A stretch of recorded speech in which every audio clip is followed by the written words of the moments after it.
É, jovem, quer moleza? Senta no pudim. Esse aí sou eu arrumando a casa. Aproveita e se inscreve, que esse papo aqui vai ter continuidade, tá bom? Olá, jovem. Seja muito bem-vinda, muito bem-vindo ao canal Eterno Esboço. Hoje eu não tô muito afim de gravar, não. Mas por que você precisa saber disso, né? Na verdade, você precisa saber disso porque eu faço a documentação de jornada da minha vida.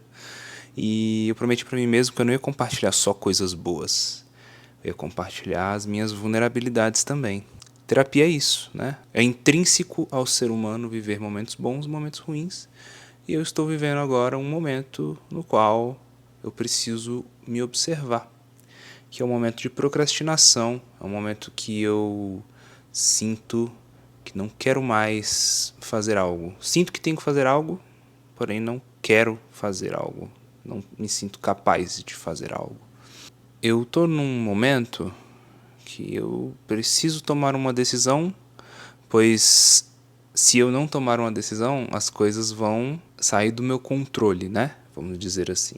É uma característica muito comum no arquétipo do qual eu me encontro nesse momento, que é o arquétipo do Puer Eternos, né? É a eterna criança, faz birra pra tudo. Não quer assumir responsabilidade de nada, né? Então, assim, já estou consciente dessa minha condição e aí eu começo a observar isso com outros olhos, né? Tento já evitar esses sintomas, mas muitas das vezes eles acontecem de forma inconsciente. E como eu moro sozinho, eu não tenho esse estímulo externo, né?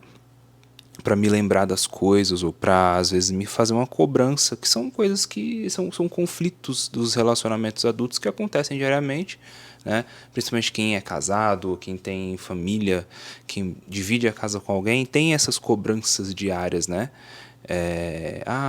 Lembra de comprar pão, lembra de colocar o lixo para fora, essas coisas simples, eu não esqueço disso, mas no meu caso são coisas que, quando eu esqueço, principalmente em relação à área profissional, elas têm uma grave consequência, porque compromete toda a estrutura do meu lar, né? E eu tenho realmente sido um pouco displicente, um pouco não, vamos ser sinceros, né? Tenho sido muito displicente com a parte de trabalho mesmo, né? Porque o meu trabalho não é convencional, eu trabalho por meio de contratos, então são contatos que eu tenho que fazer e contratos que eu tenho que assinar e executar esses contratos. Então, assim, não é aquele trabalho CLT normal, né? Então, ele é muito sazonal. Às vezes entra, às vezes não entra, e eu fico naquela, né? Entrou bastante, vou dar um tempinho agora para descansar. Aí eu descanso demais, e aí já sabe, né? Então, assim, eu tô aqui no meu momento que eu tô quase deitando para dormir. Agora são 10h49 da noite e eu tô, assim, né, prestes a escrever meu diário. Eu falei, cara, eu não tava com vontade de gravar, então vou gravar só pra poder colocar na minha cabeça que não é assim que funciona a vida. Eu tenho que, né, me movimentar nos momentos que eu me sinto desconfortável. Porque se eu for esperar sempre o momento que eu tô confortável para me movimentar, as coisas não vão andar. E não é assim que a vida do adulto funciona, né? As demandas do adulto, elas nunca terminam. E eu, de fato, cara, eu acho que eu já mostrei para vocês, eu tenho um quadro que eu escrevo todas as minhas demandas. São dois quadros, um fica em cima e eu coloco todas as minhas demandas diárias, os meus planos, as coisas que eu tenho que executar. E eu tenho um espelho que eu escrevo pensamentos diários, né? Às vezes uma ideia para um vídeo, às vezes uma frase que marcou meu dia. E aí eu olho para essas coisas e às vezes me dá uma força. Mas nessa semana, nessas 2 últimas semanas, eu completamente ignorei, inclusive, a minha própria organização. Eu criei esses quadros, essas ideias desses quadros, porque eu falei, cara, é uma coisa que eu gosto de fazer e que eu jamais vou ignorar. E eu passei a ignorar a minha própria organização, sabe? Então esse é um dos problemas de morar sozinho, cara.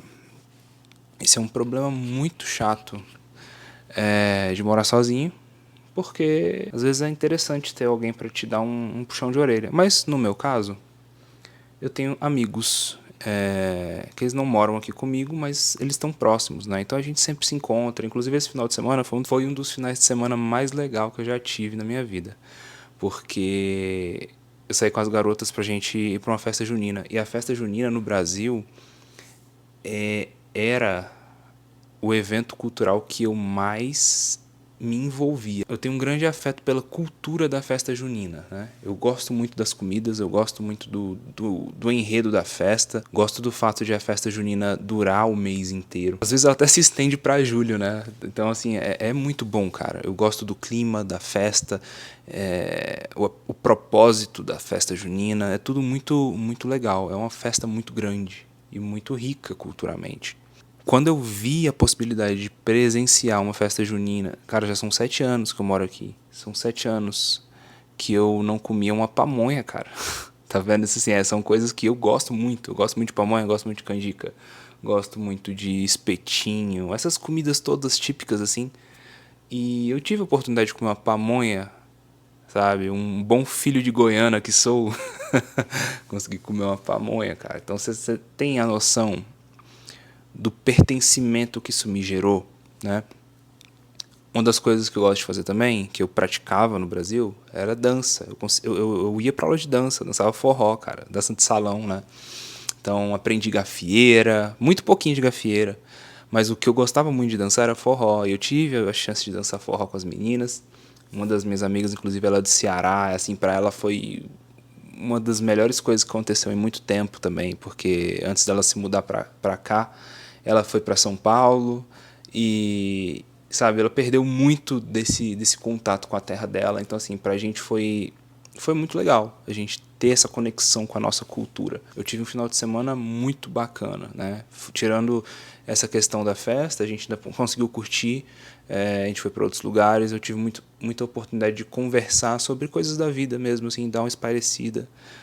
Então foi uma semana boa, mas mesmo com esses estímulos, não é a mesma coisa de ter alguém comprometido com um projeto ou com um trabalho, né? Então, assim, eu tenho, graças a Deus, essa liberdade de trabalhar por conta própria, mas também tenho essa grande responsabilidade de fazer as coisas funcionarem, né? Por mim mesmo. Não sei, às vezes eu me vejo como uma máquina que tem que performar muito, muito bem o tempo todo, e isso acaba que não é bem assim, né? Porque eu não sou uma máquina. Apesar de me considerar uma máquina, né? Essa é a minha visão. Eu me vejo assim, cara, o Cristiano Ronaldo, brincadeiras à parte, mas assim, apesar de me considerar uma pessoa que tem que performar como máquina, eu não sou, né? Eu sou um ser humano. E isso foi, inclusive, uma das coisas que falamos em terapia hoje, porque eu tive terapia hoje, né? Eu ainda não sei o que pensar a respeito disso, mas eu já tive sonhos. Inclusive, deveria trazer alguns sonhos que eu tive, né? Tem tempo que eu não trago os sonhos que eu tive aqui, mas eu tive um sonho uma certa vez. Eu costumava muito sonhar com casas, né? E dessa outra vez que eu tive um sonho, não era uma casa. Eu tinha sonhado com um robô gigante, que eu pilotava um robô gigante. E esse robô, ele andava, ele era muito grande, cara, ele era tipo o tamanho de um prédio. Estilo daqueles dos Power Rangers, tá ligado? E ele era muito grande, ele andava assim, puf, puf, e vinham vários mísseis nele assim, pá, pá. E eu me sentia dentro desse robô. Eu sentia todos os impactos, tum, tum. Até que chegou um certo momento que esse robô perdeu um braço. Perdeu o braço esquerdo. E eu continuei andando com ele, né? Pá, pá, pá.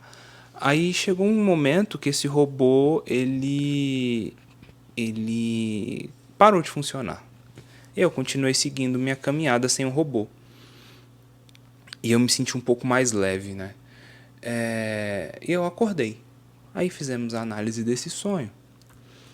E chegamos à conclusão que esse robô era basicamente tinha o mesmo sentido da casa, das casas que eu sonhava, né? Para quem ainda não entende assim a questão da simbologia da casa e do robô e tal, a casa, ela simboliza nós mesmos. É uma visão inconsciente do que é uma representação inconsciente de nós mesmos. Então, quando você tem sonhos com casa, geralmente é a forma que você vê a tua própria organização, como você vê a tua própria estrutura física, né? Então, assim, você sonhar com a casa toda desorganizada, provavelmente você está passando por alguns problemas de estresse. Você sonhar com uma casa muito organizada, você está realmente organizado, ou então você... Sabe, os meus sonhos são sempre com casas organizadas, grandes, e sempre predomina as cores branca e marrom. Gente, tem vezes que eu tenho muito sonho com objetos antigos dentro dessa casa. Já sonhei com relógios antigos, já sonhei com sofá antigo. Eu tive um sonho agora recente que eu tinha uma geladeira antiga, tipo aquela dos anos 60, sabe?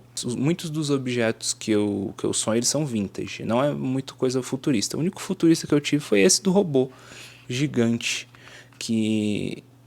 Cara, eu fiquei até curioso pra poder... Cara, eu queria fazer um vídeo só de sonho agora. E olha que eu nem queria gravar, hein? Comecei a empolgar agora. Enfim, não sei porque eu comecei a falar do sonho e comecei a empolgar, mas acho que vou fazer um vídeo só de sonho. Gostei desse tema. Me deu uma empolgada legal. Mas enfim, como eu tava falando de procrastinação, olha a cabeça do TDAH, né?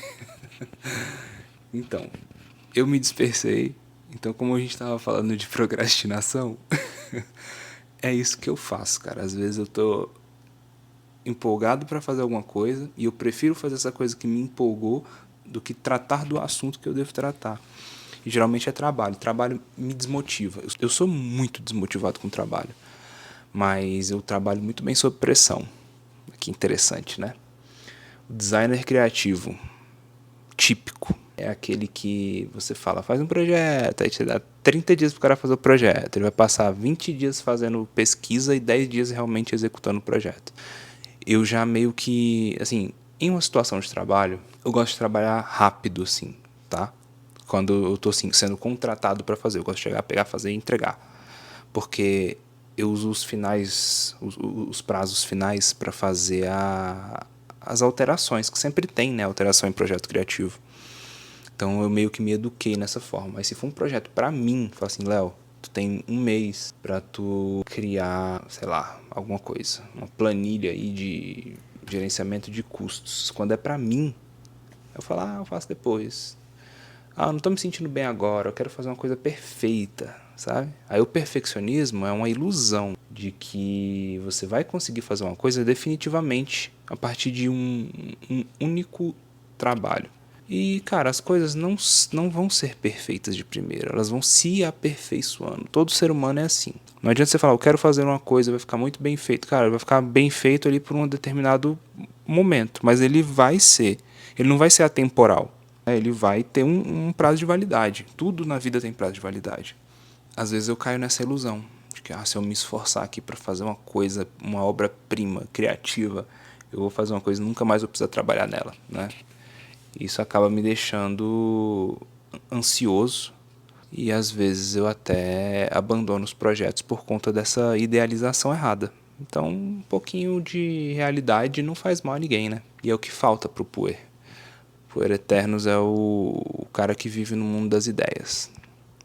Mas enfim, esse vídeo tá ficando muito grande e eu quero colocar outras coisinhas também aqui, tá? Então, pra evitar fadiga, eu também tenho que dormir, ainda tenho que escrever no meu diário, porque eu sempre escrevo no meu diário todas as noites, tá?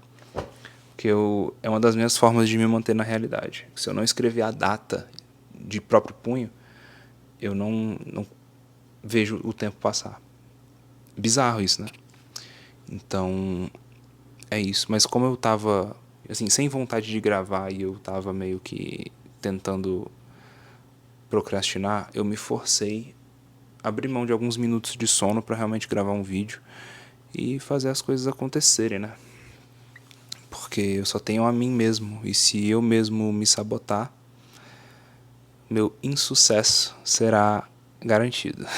Como eu não quero que isso aconteça, eu quero ser uma pessoa de sucesso, eu me forcei a lutar contra os meus medos, né? Lutar contra as minhas tendências más. E vamos ver como é que isso vai ser daqui pra frente. No mais é isso. Se você chegou até aqui, Eu te agradeço muito. Deixa aquele likezinho, por favor.